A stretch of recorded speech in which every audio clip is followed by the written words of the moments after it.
Hello guys, welcome to my YouTube channel.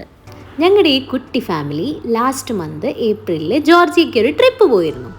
അതിൻ്റെ വീഡിയോസൊക്കെ ഉൾപ്പെടുത്തിയിട്ടുള്ള ഒരു കുട്ടി വ്ലോഗാണിത്. ഏപ്രിൽ 2 നൈറ്റ് 10 o'clock നമ്മൾ ട്രിപ്പ് സ്റ്റാർട്ട് ചെയ്തത്. Next day April 3 early morning 4 o'clock Tbilisi എയർപോർട്ടിൽ ലാൻഡ് ചെയ്തു. ഇതൊരു ട്രാവൽ ഗ്രൂപ്പിൻ്റെ കൂടെയുള്ള ട്രിപ്പല്ല, നമ്മുടെ സ്വന്തം പ്ലാനിങ് ആയതുകൊണ്ട് കാറ് നമ്മൾ നേരത്തെ ഓൺലൈനായിട്ട് ബുക്ക് ചെയ്തിരുന്നു. സോ ടിബ്ലിസിയിൽ ലാൻഡ് ചെയ്തപ്പം തന്നെ കാർ അവിടെ റെഡിയായിരുന്നു. ഇന്ന് നമ്മൾ ജോർജിയയുടെ ഈസ്റ്റ് നോർത്തേൺ പാർട്ടിലേക്കാണ് പോകുന്നത്. ജോർജിയയുടെ ക്യാപിറ്റലായ ടിബ്ലിസിയിൽ ഒരുപാട് സ്ഥലങ്ങളുണ്ട് കാണാൻ. ടിബ്ലിസിയിലെ കാഴ്ചകളൊന്നും നമ്മൾ ഇന്ന് കാണുന്നില്ല, അത് നമ്മൾ വേറൊരു ദിവസമാണ് പ്ലാൻ ചെയ്തത്. ഇന്ന് നമ്മൾ ഡയറക്റ്റ് കസ്ബഗിയിലേക്ക് പോകുന്നു. അപ്പം നമുക്ക് ടിബ്ലിസി ടു കസ്ബഗിയിലേക്ക് പോണ വഴിയിലെ കാഴ്ചകളൊക്കെ കണ്ടാലോ.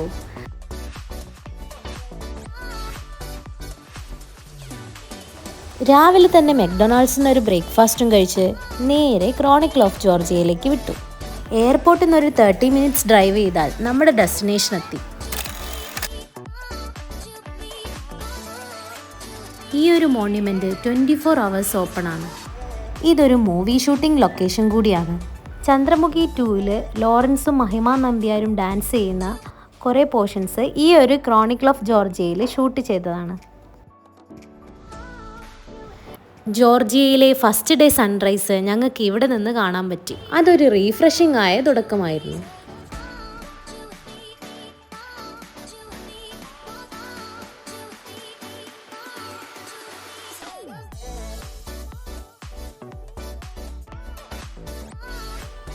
അടുത്ത ഞങ്ങളുടെ ഡെസ്റ്റിനേഷൻ ആയിരുന്നു ജവരി മൊനാസ്ട്രി. പോയാൽ പിന്നെ തിരിച്ചു വരാൻ തോന്നാത്തത്ര ബ്യൂട്ടിഫുൾ ആയ ഒരു ലൊക്കേഷൻ ആയിരുന്നു അത്. നല്ല പച്ചപ്പും അതിലൂടെ മേയുന്ന കുതിരകളും നമ്മൾ ഈ വാൾപേപ്പറായിട്ടൊക്കെ കാണുന്ന പിക്ചേഴ്സില്ലേ, അതുപോലത്തെ ഒരു ലൊക്കേഷനായിരുന്നു അത്. മുന്നേ പോയ ക്രോണിക്കിൾ ഓഫ് ജോർജിയയിൽ നിന്ന് 20 minutes ഡ്രൈവാണ് ഈ ഒരു ലൊക്കേഷനിലേക്ക്.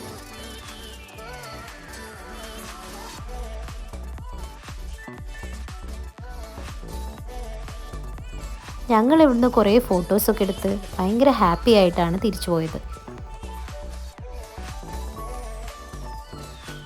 Next location Ananuri fortress.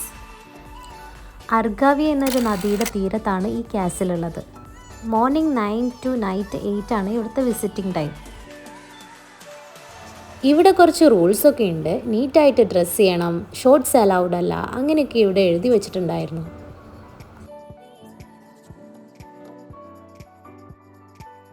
നമ്മൾ കണ്ട ഈ അനനൂരി കാസിലിൻ്റെ സൈഡിലൂടെ ഒഴുകുന്ന നദിയാണ് അർഗാവി. ഈ ഒരു നദി ബ്ലാക്കും വൈറ്റും കളറായിട്ട് ഒഴുകുന്നുണ്ട്. ഈ 2 കളറിൽ ഒഴുകുന്ന ഈ നദി ഒത്തുചേരുന്ന ഒരു സ്പോട്ടാണ് ഇത്. നമ്മൾ പോകുന്ന ഈ റൂട്ടിലെല്ലാം നല്ല വ്യൂ പോയിൻറ്റ്സ് ഉണ്ട്. അതുകൊണ്ട് തന്നെ ഇവിടുത്തെ ആൾക്കാർ ഹാർട്ട് സിമ്പിളൊക്കെ വെച്ച് ഡെക്കറേറ്റ് ചെയ്ത് ഫോട്ടോ സ്പോട്ട് പോലെ റെഡിയാക്കി വെച്ചിട്ടുണ്ട്. 5 ലാറി 10 ലാറിയൊക്കെ കൊടുത്താൽ നമുക്ക് ഈ സ്പോട്ടിൽ നിന്ന് ഫോട്ടോ എടുക്കാം. അനനൂരിയിൽ നിന്ന് നെക്സ്റ്റ് നമ്മൾ പോകുന്നത് ഗുദൗരിയിലേക്കാണ്. ഗുദൗരിയിലാണ് മഞ്ഞ് മൂടിക്കിടക്കുന്ന മൗണ്ടൻസ് ഒക്കെ നമ്മൾ കാണുന്നത്. ഈ ഒരു മിലിറ്ററി റോഡിലൂടെ യാത്ര ചെയ്യുമ്പം ഒരുപാട് റഷ്യൻ വണ്ടികളൊക്കെ നമ്മുടെ സൈഡിലൂടെ പാസ് ചെയ്യുന്നുണ്ട്. വിൻ്ററായ പിന്നെ ഗുദൗരി മഞ്ഞുമലകൾ കൊണ്ട് സുന്ദരിയാണ്. മഞ്ഞിൽ പൊതിഞ്ഞ ഈ കോക്കസസ് മൗണ്ടൻസിൻ്റെ ഇടയിലൂടെയുള്ള ഈ ഒരു യാത്ര വീണ്ടും വീണ്ടും പോകാനും കാണാനും ആഗ്രഹിക്കുന്ന ഒരു യാത്ര കൂടിയാണ്. ഇതാണ് ഗുദൗരിയിലെ ski resort. Cable car, skiing ഒക്കെ ഇവിടെ നടക്കുന്നുണ്ടായിരുന്നു. വിൻ്റർ ആയാൽ പിന്നെ ഇതൊരു വിൻ്റർ ആക്ടിവിറ്റി ഏരിയ ആണ്. ഞങ്ങളൊരു കേബിൾ കാർ എടുത്ത് ടോപ്പ് വരെ പോയി. കുട്ടികളൊക്കെ ആയിട്ട് വരുന്നവർക്ക് കേബിൾ കാർ നല്ലൊരു ഓപ്ഷൻ ആയിരിക്കും. അതുപോലെ കേബിൾ കാറിൽ പോകുമ്പോഴുള്ള വ്യൂവും അടിപൊളിയായിരുന്നു.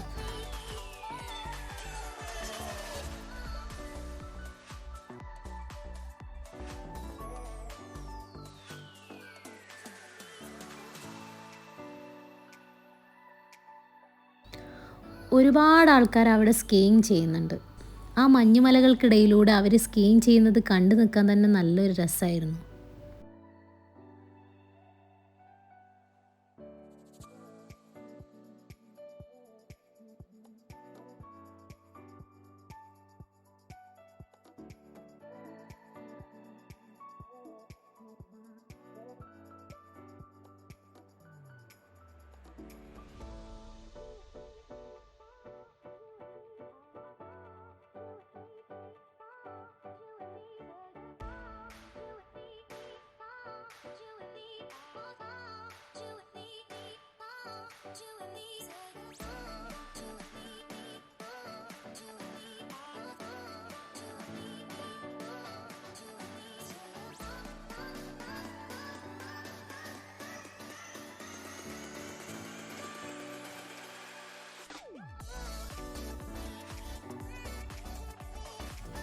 ഗുദൗരിന്ന് ഒരു 7 കിലോമീറ്റേഴ്സ് ഡ്രൈവ് ചെയ്ത് പോകുമ്പം നമുക്ക് റഷ്യൻ ജോർജിയൻ മോണ്യുമെൻ്റ് കാണാം.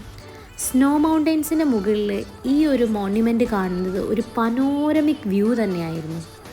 വിൻ്റർ സീസണിലാണ് ഈ ഒരു മോണ്യുമെൻറ്റിൻ്റെ ബെസ്റ്റ് വ്യൂ എന്ന് വേറെ സീസണിലെ പിക്ചേഴ്സ് കമ്പയർ ചെയ്യുമ്പോൾ എനിക്ക് തോന്നിയിട്ടുണ്ട്.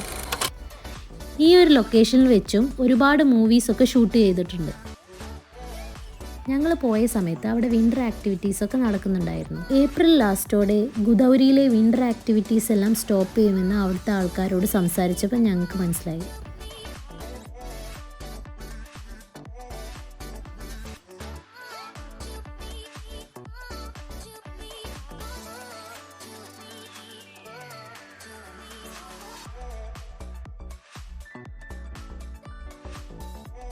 സ്നോ ഇഷ്ടപ്പെടുന്ന എല്ലാവർക്കും തന്നെ എൻജോയ് ചെയ്യാൻ പറ്റുന്ന ഒരു ഏരിയ ആയിരുന്നു അത്. ഞങ്ങളും സ്നോയിലൊക്കെ കളിച്ച് കുറേ സമയം അവിടെ സ്പെൻഡ് ചെയ്തതിന് ശേഷമാണ് തിരിച്ചു പോയത്.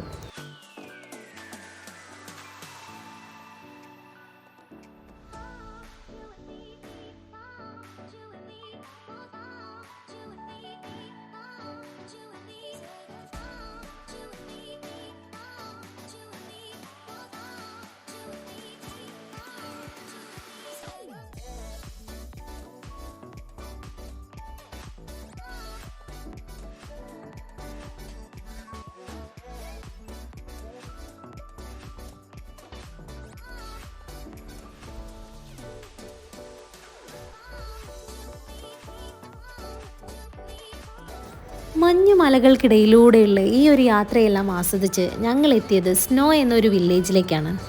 അവിടെ ഒരു മലയുടെ താഴ്വാരത്ത് ഞങ്ങൾ കണ്ട കുറച്ച് സ്കൾപ്ചേഴ്സാണിത്. Giant head sculptures.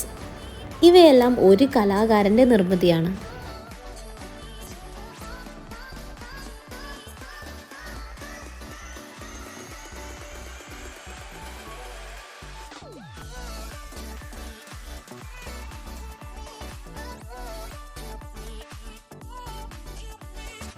അന്ന് രാത്രി സ്റ്റേക്ക് വേണ്ടി ബുക്ക് ചെയ്ത റൂമും ഈ ഒരു വില്ലേജിൽ തന്നെ ആയതുകൊണ്ട് തൊട്ടടുത്തുള്ള കസ്ബഗി എന്ന കൊച്ചു ടൗണൊക്കെ ചുറ്റിക്കറങ്ങി അവിടുത്തെ ലോക്കൽ ഫുഡൊക്കെ കഴിച്ച് ഹാപ്പി ആയിട്ടാണ് ഞങ്ങൾ ബുക്ക് ചെയ്ത മിഖുയാട്ടിലേക്ക് പോയത്.